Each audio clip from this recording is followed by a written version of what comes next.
Hello and welcome back to Dead Reckoning, the Human Life Expectancy channel. Today we'll consider how exponential human population growth might come to an end. However, before we can talk about this, we need to understand what caused it in the first place. Let's start with the fact that we and all species have evolved to reproduce and grow through what's called the tyranny of our genes.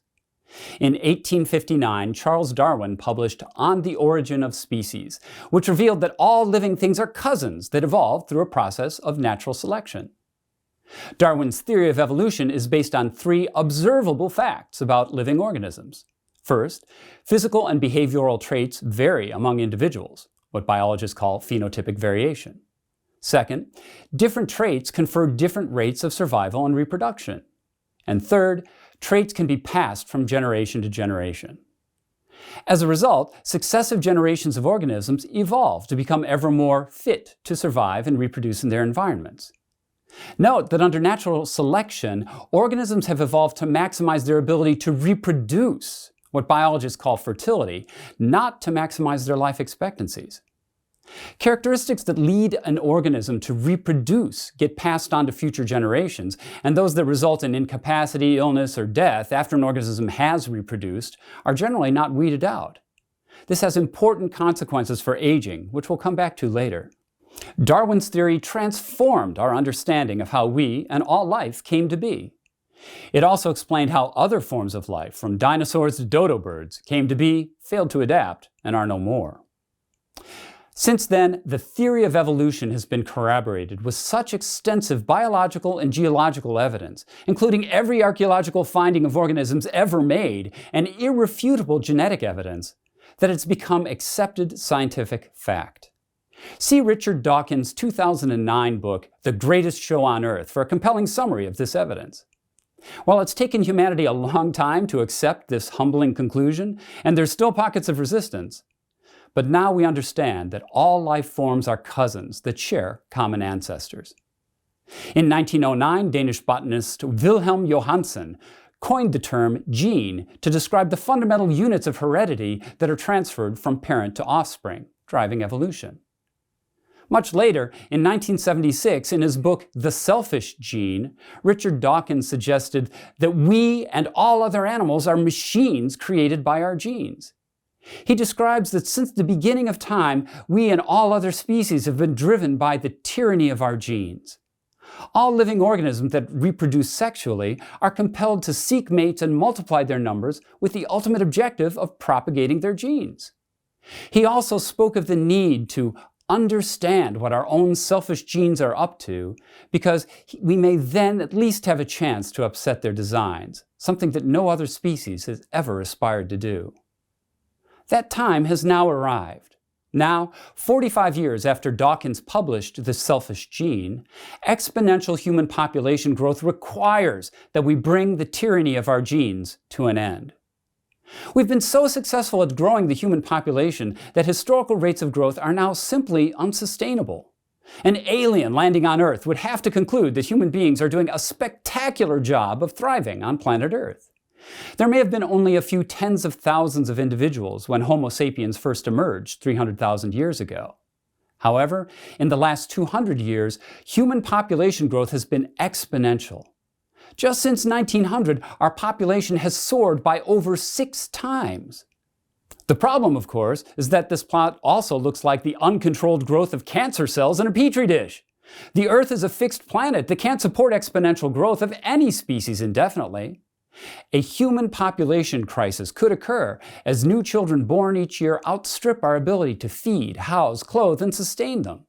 Limited resources are used up, forests disappear, the atmosphere warms, and humans and other species potentially become extinct.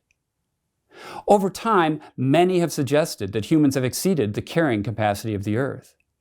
Way back in 1798, Reverend Thomas Robert Malthus wrote an essay of the principles of population, in which he famously noted that population growth is potentially exponential, while the growth in food supply or other resources is linear. The resulting theoretical population collapse is now called a Malthusian catastrophe. In 1968, Stanford biologist Paul Ehrlich published The Population Bomb, stating, quote, "The battle to feed humanity is over. In the 1970s and the 1980s, hundreds of millions of people will starve to death in spite of any crash program started right now. Of course, that didn't happen. More recently, the Harvard University sociobiologist Edward O. Wilson concluded that humans may have already exceeded the carrying capacity of Earth. So why hasn't a Malthusian catastrophe come to pass? These predictions are driven by estimates of how much food, energy, and resources we could produce. But these estimates are subject to innovation and new technologies that have continuously outstripped even the most optimistic predictions from the past. For example, in the 1950s and 1960s, advances in agricultural production worldwide, including new high-yielding varieties of cereals, synthetic fertilizers, and agrochemicals, greatly increased agricultural production worldwide, resulting in what's now called the Green Revolution. And going forward, many of the things currently regarded as fixed may also prove to be variable. Food might be reinvented and re-engineered. Our current agricultural processes are rife with waste and wildly inefficient.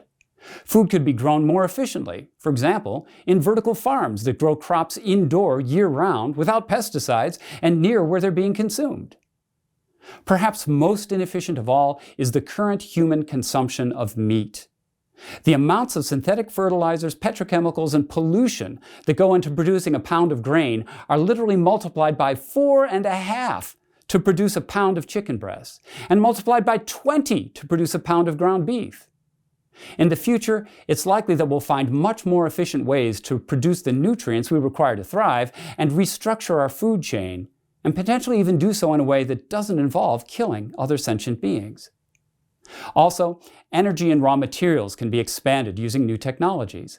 We've begun to harvest energy directly from the sun and wind. Nuclear fission continues to become safer and more efficient, and major advances in nuclear fusion are being made. Minerals could be more widely reclaimed and recycled and mined from deeper in the earth, under the ocean, or even asteroids, comets, or other celestial bodies. We'll cover all these in future videos. We'll also show that humans ourselves are evolving quickly, which could change the calculus of how many of us the Earth might support. One thought experiment we'll conduct later is the possibility of making humans smaller, which could actually be possible in the future through genetic engineering and other approaches if we so desired. For sake of argument, if we halved our size, we could double the number of us that could actually survive on any fixed amount of resources on Earth. Still, even with the most optimistic projections of food, energy, and raw materials, no one has suggested that mankind can expand its population to 6 times its current level over the next 100 years, as we did since 1900.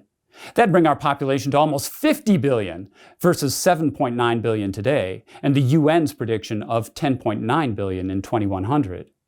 As such, population growth is truly an existential issue that must be resolved, and soon. For our own survival, we've got to free ourselves from the tyranny of our genes. So how do we do this? There are a bunch of wrong ways to limit population growth. One logical but horrible way we might stop our population growth would be to require that people die at younger ages. This is the dystopian premise of the 1976 film Logan's Run, where everyone's killed at age 30. This absurd premise underscores the simple notion that it's wildly unethical not to allow people to live as long as they can, even in the name of bettering our species. Another way we might stop our exponential growth would be to somehow induce people to have fewer children. This approach is also fraught with problems and moral hazards. Such programs are often grouped with others that aim to enhance the human gene pool under the heading of eugenics. In his 1869 book, Hereditary Genius, Francis Galton, who was Darwin's cousin, defined eugenics as, quote, a breeding science to select and preserve desirable human traits. However, no one's found a way to forcibly limit human fertility that's not widely regarded as evil. Responding to eugenic initiatives, in 1931 Aldous Huxley wrote the novel Brave New World, which envisioned the crushing horror of such schemes taken to their extreme. Unfortunately, the poisonous ideologies of historical eugenics existed not only on paper and in the movies, but also in the real world.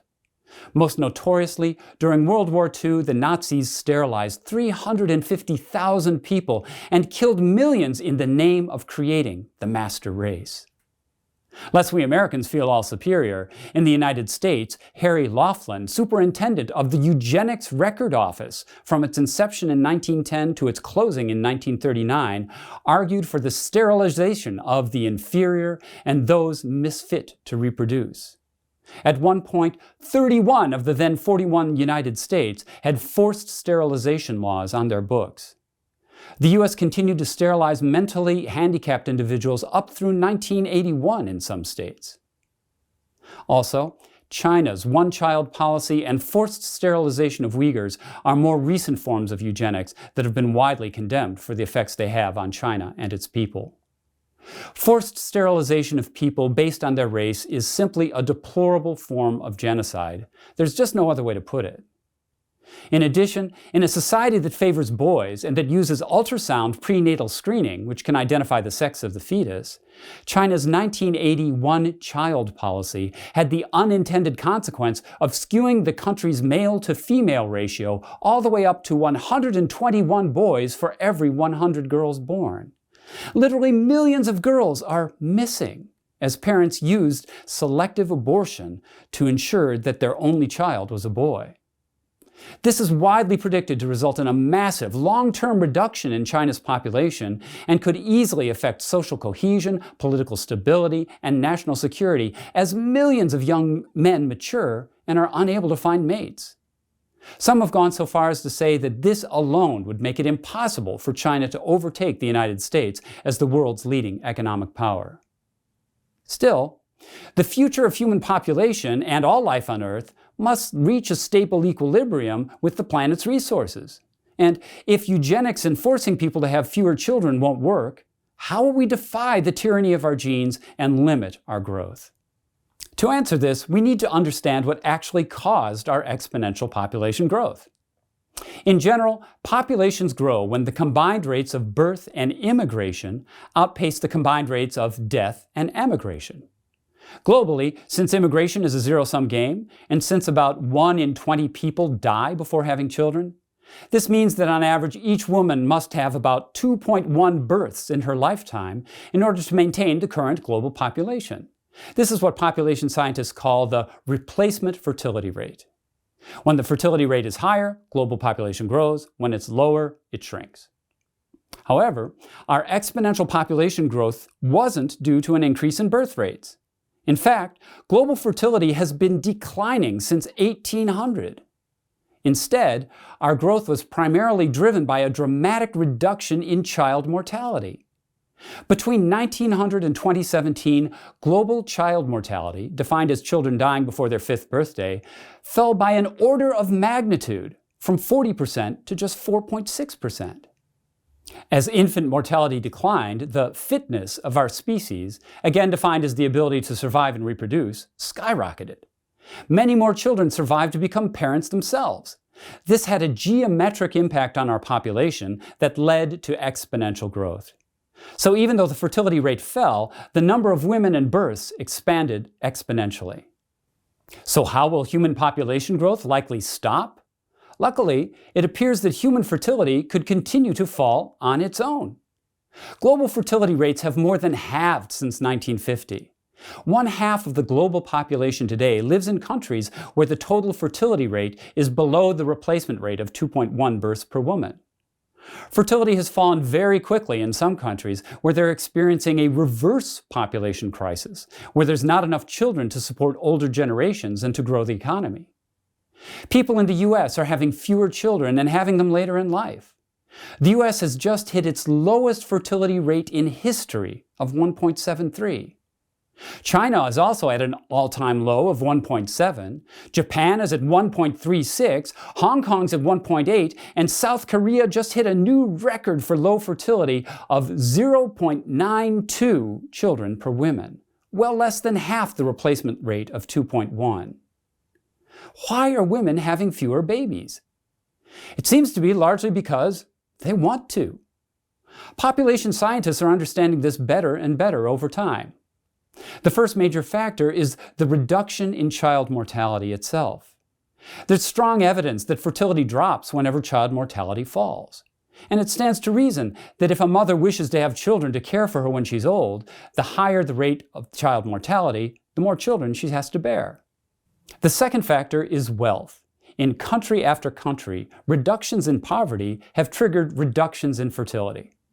As global poverty has fallen from 85% in 1800 to 55% in 1950, and now sits at just 14% globally, which is another extraordinary but relatively uncelebrated advance in humanity, fertility has fallen precipitously. Furthermore, since it seems that wealth will continue to advance, the reduction in fertility is probably here to stay.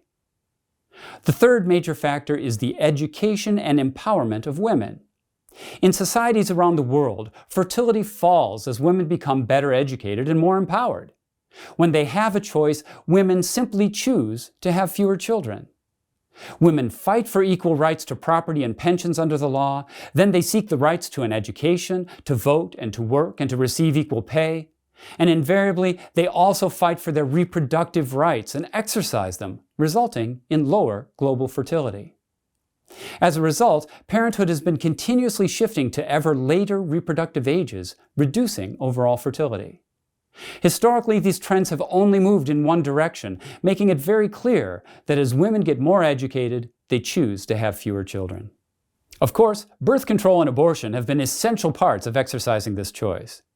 Margaret Sanger was an American birth control activist, sex educator, writer, and nurse who popularized the term birth control. She opened the first birth control clinic in the United States in 1916 and established organizations that evolved into the Planned Parenthood Federation of America.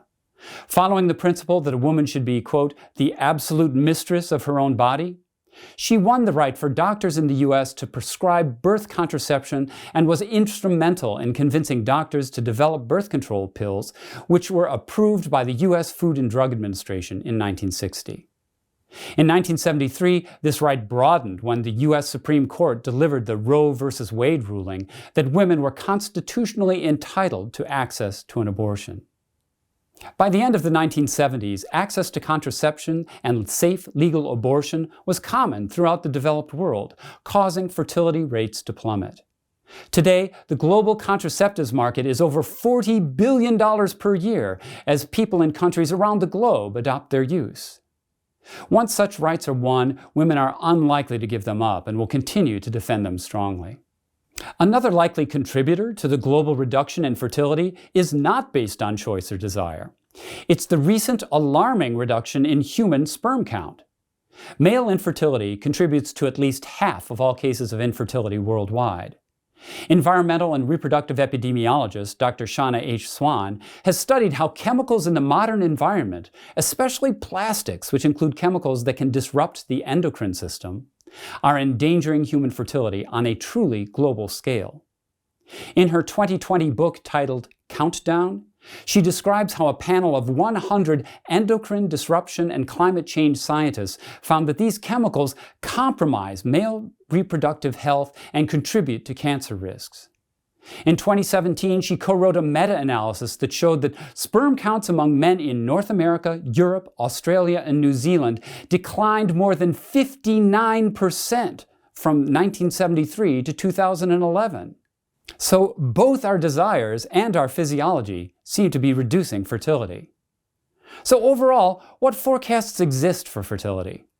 According to the World Population Prospects 2019 revision published by the UN, global fertility is projected to fall from 2.5 children per woman in 2019 to 2.2 in 2050 and all the way down to 1.93 in 2099.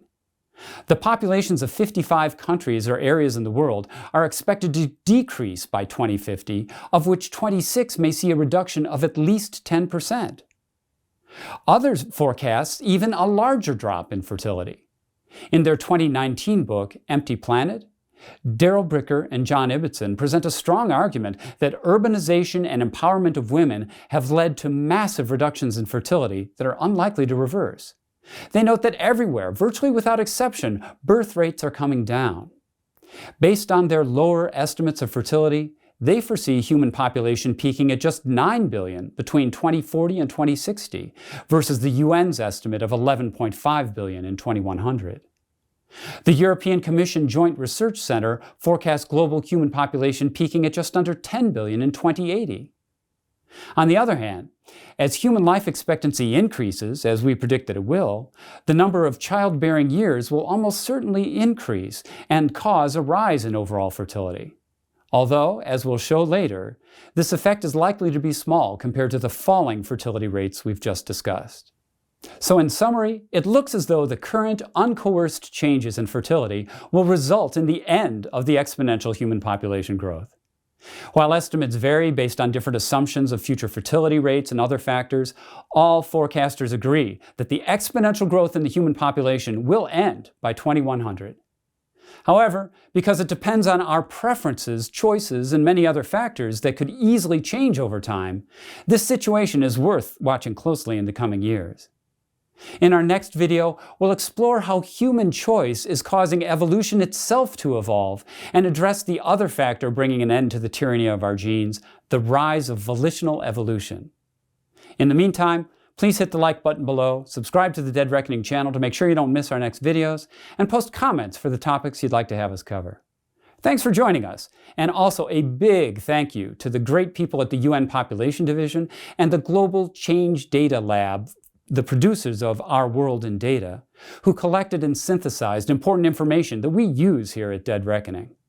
Until next time, please do what you can to help yourself and others to live longer.